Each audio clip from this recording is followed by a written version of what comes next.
YouTube? It's Above Average Coding. In case you missed it, I had my second live coaching session with Eli the Ninja here on the channel this past Friday morning. And just like with session 1, guys, I want to go through and kind of talk about the main points that I learned from this very lengthy and in-depth coaching session. And then in the coming days, once I actually get time to grind more of the game when my room is not completely ripped apart, I want to do some VOD review and see how I am progressing with everything that Eli taught me. So today we focus the main points and the most important takeaways we had from the coaching session. And there were a lot of good ones. A lot are pretty similar, guys. But first off, with what we have playing in the background, the most important thing we learned, or I learned, that I'm going to help with my team is eat up more of the map. We had a really good oddball game here as an example. And it was oddball live fire, and when we would get the ball in a hold, we would not spread the map at all. We would all be super bunched up in back A, for example, because we're panicking. We were just struggling to get whatever ball time we could, and then Eli kind of dissected it as how little of the map we're eating up, and basically he showed the other team just walking through the map until they get to our hold back here. Now, I want to focus less on the example and more on the point that we learned from this, and that's to eat up more of the map.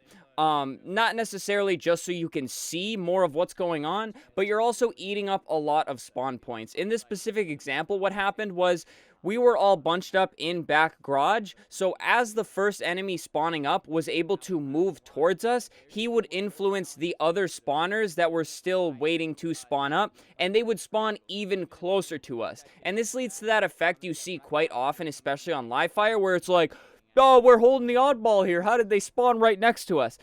It's because you're not eating up any of the map. It's because you're bunched up. You're holding maybe like one little 25% area of the map and leaving the other 75% of the map for the enemy to move freely without any resistance whatsoever, and then it can influence the spawns and force the other enemies to spawn closer, which basically puts the enemy team into a fantastic position to push you, get kills, and break your hold without really that much time or effort wasted, which leads to the 5 seconds of oddball time, the 10 seconds of oddball time, and not the very big holds that you want. So this goes for every game mode. The example here just happens to be oddball, but eat up more of the map. Make it harder for your enemy to spawn close, and make it harder for your enemy to just walk freely about that 75% of the map without even taking any damage. Next up, guys, a very important one that is, in my opinion, the hardest team-oriented thing to coordinate is timing pushes. Eli made it seem very simple, but it is very much a team effort to coordinate. But we're going to look here at a push that was not timed very well at all, and we're going to talk about what Eli kind of said to time it better. Now, you can see here we have Lysandre pushing up top mid, our boy Brent there, and I'm kind of flying out to the right here. So kind of decent angle filling here, but the problem is the push is not timed. You can see in the background Bandos is in the respawn screen, so the person pushing out front, and I've said this before, guys, if you have nobody in your line of sight or nobody ready to go, you need to sit back and wait. So to time a push better, the person out in front has to slow down, and the person spawning up in the back has to speed up, basically. This requires a lot of communication, like, okay, I'm going to sit here and wait, and he's showing an area in top mid where Brent could have waited. But basically, timing so that you are pushing as one 4-stack unit, filling different angles of the map. If you're pushing 1 at a time, 2 at a time, even just 3, you're already at a disadvantage because there are 4 enemies potentially waiting for you. So you want to push all at the same time potentially, you want to push down different lanes of the map, and you want to time it perfectly so that the enemies do not just have to, okay, we have one coming top mid. Everybody look top mid. Oh, here's one coming dummies. Everybody look dummies. You want to push all at the same time and time it so that the enemies can't physically shoot at all of you at once unless they're put in a 1v1. And if you're able to put them in a 1v1, that comes down to just winning your gunfight and then you move on to the next one. This could also come down to getting an opening pick and everything of the sort, but without a well-timed push, you get one person down, 2 people down, and then it leads to a longer time frame to set up the next push, which leads to, in this example, a ton of oddball time and just basically letting the enemy team rack it up on you objective-wise. So timing pushes, having the discipline if you're the first guy to slow up, and call out that you're waiting to make a push, but also the awareness if you're the second, third, or fourth person pushing towards this objective to tell that first guy, hey, slow up, or hey, I'm coming, or hey, third guy spawning up, push this angle because I'm going to push this angle. It requires a lot of communication, discipline, awareness, everything of the sort, and that's why I think timing pushes is one of the hardest things to do team-wise in Halo Infinite. So it was really fun to see this one dissected, where it went wrong, and then kind of learn things to hopefully make better pushes in the future. Next up, guys, we have a fantastic tip of clearing space off spawn.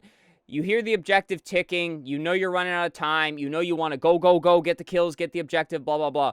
But clearing space off spawn is very, very important. Now, in this example, I spawn up right here, bottom window, and there is in fact an enemy pushing up by sandbags. Now, I have the sprint forwards, tunnel vision, diamond player mentality of just run towards the objective. That is my best chance of getting kills, getting damage, everything of the sort. But in reality, this enemy team, again, and Eli's going to show it here, they're sending one wrapping sandbags, which if I do that tunnel vision, sprint out towards the objective, that enemy is going to come right up behind me and just get the freest damage. Now, we want to make the person wrapping regret his decision on wrapping on the spawners. So if I move a different angle to the side and eat up more space or clear out space off my spawn point, I get a free kill, and now we have a 4v3 push that we can just go off to the races and basically attack the objective. So instead, I push straight, I just start running, which is a bad habit for probably 90% of us here watching the videos here on the channel. If you do that, you just kind of eat up the same lane, you do absolutely nothing to clear the map, and again, you're kind of still focused on that 25% of the map that I mentioned in tip number 1. So clear space off spawn, you know, move to the side. If you see an area of the map where your team really isn't covering, move that way, because you may either A, find somebody trying to get an easy wrap on you, or B, in the very least, you can make it so that, again, the tip I made with the previous example of a good push, you're making the enemy look in different directions. So, clear space off spawn, don't just beeline towards the objective. This one is very simple, but it's a tough mindset to break, because again, you hear the objective time ticking, you know there's only so much time in the match, and you feel like you have to go, go, go. 90% of the time, that is not the case. So spawn up, be aware of what is going on, and just try to take up and clear up more space off the spawn so that you know what areas of the map are safe, making for a better coordinated push, and then you can focus on timing it however you'd please. Next up, guys, the most important tip Eli kind of fed to us was to herd the sheep.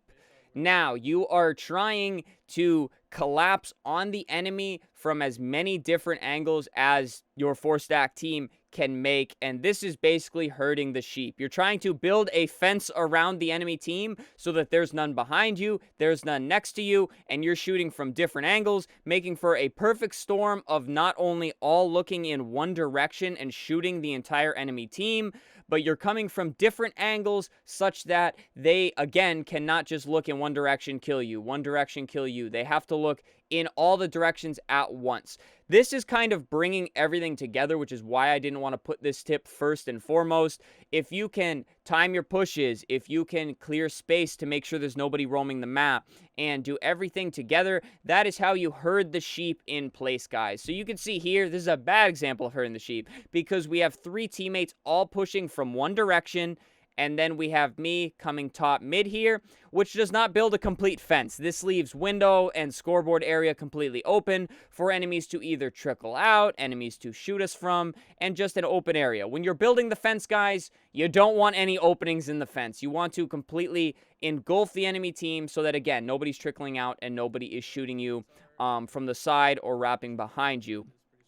Completely a team effort. You need to be able to communicate which angles are being filled and which ones are not. So again, you can see we're collapsing, but we're collapsing from one area for the most part. We're leaving an area completely open. And so even though I think this push does end up working, guys, it wasn't really the perfect example of herding the sheep. In a perfect situation, a higher lobby, a better versed team, you want to herd the sheep. It won't always be as easy as shooting them in that one little area of the map. They may be spread out, but if you build an effective fence and just gradually move it in and collapse in, that's how you herd the sheep. And those were Eli's words, not mine, for that fantastic analogy. But a very important way to not only coordinate pushes, but really keep the entire enemy team in front of you and ensure that you're not losing track of any players on the map. And now, guys, just one very quick general tip he gave me was to rotate faster.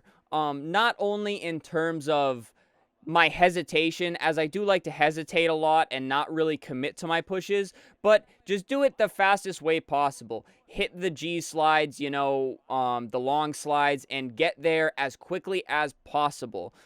It's not that I can't do this, it's just I'm usually not confident enough in my pushes to be making those big plays like that. But when you do this, you rotate faster and throw off the timings, and you also become a harder target to hit when you're sliding around the corner. So the biggest takeaway I got from that tip was not just, oh, slide more, but commit to my pushes. You know, if I'm going to commit, do not take the slow push. Go the fast route. This is the push I want to make. This is the way I know I need to go to either collapse on the enemy, eat up a line of sight, clear space off spawn, or even herd the sheep. Commit to it.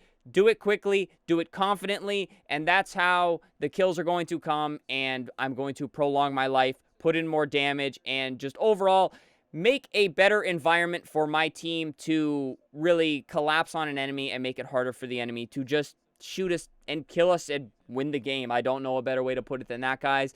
But those are all of my main takeaways from coaching session 2. It is still up on the channel. It's a lengthy one, but it is very in-depth, and there is non-stop great knowledge in there, guys, so I do recommend going to watch it. I'll link it down below in the description.